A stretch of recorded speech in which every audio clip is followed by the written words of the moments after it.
ചിത്രലേഖയുടെ തോർന്ന മഴയുടെ തോറ്റം എന്ന പുസ്തകത്തിൽ നിന്നും ബാക്കി പത്രം എന്ന അധ്യായം നിങ്ങൾക്കായി അവതരിപ്പിക്കുന്നത് റംലയും ഇക്ബാൽ. ചിത്രലേഖയുടെ തോർന്ന മഴയുടെ തോറ്റം അധ്യായം ബാക്കി പത്രം.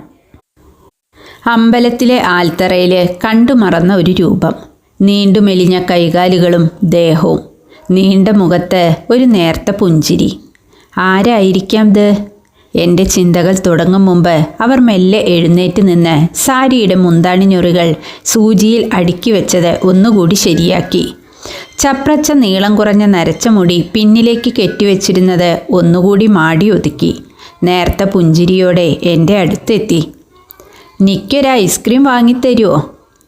പതിഞ്ഞ ശബ്ദത്തിൽ കുലീനമായ അഭ്യർത്ഥന. ഒന്നുകൂടി ഞാൻ ആ മുഖം ശ്രദ്ധിച്ചു നോക്കി. പക്ഷെ ഓർമ്മ വന്നില്ല. പൂരപ്പറമ്പിൽ നിറച്ച് കടകളുണ്ട്. കടലവണ്ടിയും ഐസ്ക്രീം വണ്ടിയും പീന്ന് അപ്പോഴും ശബ്ദിക്കുന്നുണ്ട്. പൂരത്തിൻ്റെ ആൾത്തിരക്കൊഴിഞ്ഞ് തൊഴുതു പോവാൻ വന്ന എനിക്ക് കടകളിൽ കയറുന്ന പതിവില്ല. അതെന്തോ കുട്ടിക്കാലത്ത് മുത്തശ്ശിയും അമ്മയും വിലക്കി വെച്ചതിനാലാവാം. കുട്ടൻ്റെ പരാതി ഒരു വിധത്തിൽ തീർത്തേയുള്ളൂ. പൂരം കാണണ്ടെന്ന് വെച്ചാൽ പിന്നെ എന്തിനാ അമ്മ വന്നേ? ഭഗവതിയുടെ മുന്നിൽ തിരക്കില്ലാത്തപ്പോൾ തൊഴാനാ കുട്ട. എങ്കിൽ അമ്മയ്ക്ക് തിരക്കില്ലാത്ത ദിവസം വന്നാൽ പോരെ?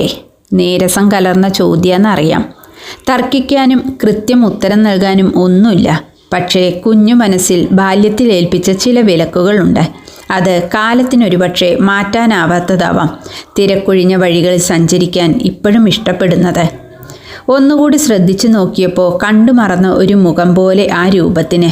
നീണ്ടുമെലിഞ്ഞ കൈകൾ കൊണ്ട് ഒന്നുകൂടി മുഖം തുടച്ച് ചോദ്യം ആവർത്തിക്കും പോലെ അവരെന്നെ ദയനീയമായി നോക്കി.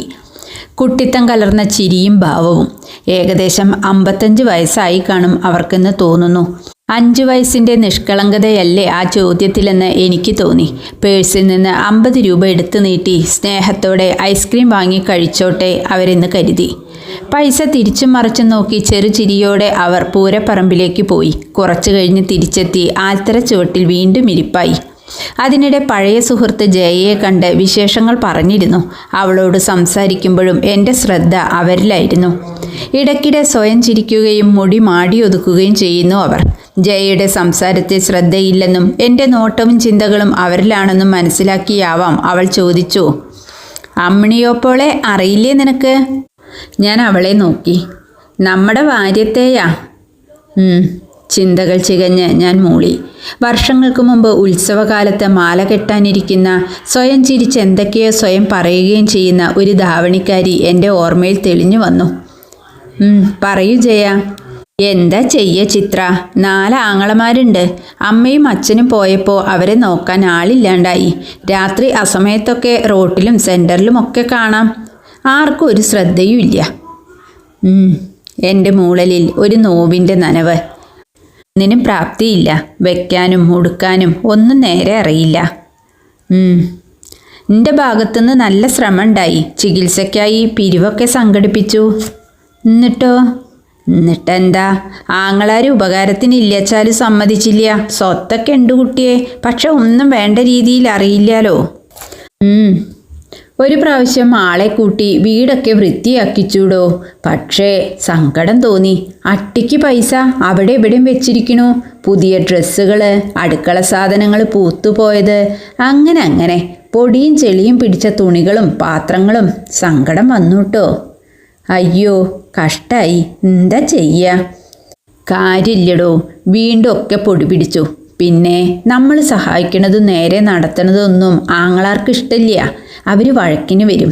അവരിട്ട് നോക്കൂല്ല. നമ്മളെ നോക്കാനും സമ്മതിക്കില്ല. സങ്കട കാര്യം.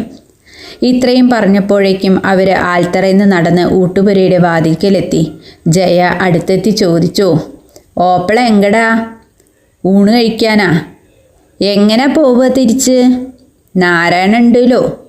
"നേരം വൈകണ്ടാട്ടോ, വേഗം പോന്നോളൂ. തിരക്കുള്ള ദിവസാ." അമ്മിണിയോപ്പോൾ ഊട്ടുപുരയിലേക്ക് നീങ്ങി. ജയയോട് യാത്ര പറഞ്ഞു നീങ്ങുമ്പോൾ മനസ്സിൻ്റെ കോണിലെവിടെയോ അമ്മിണിയോപ്പോളുടെ അനാഥത്വത്തിൻ്റെ കാരമുള്ള കുത്തിനൊന്ത വേദന അറിയാതെ കണ്ണീർ നനവായി കവിളിലെത്തി. മനസ്സിൻ്റെ സമനില തെറ്റാൻ നിമിഷങ്ങൾ വേണ്ട.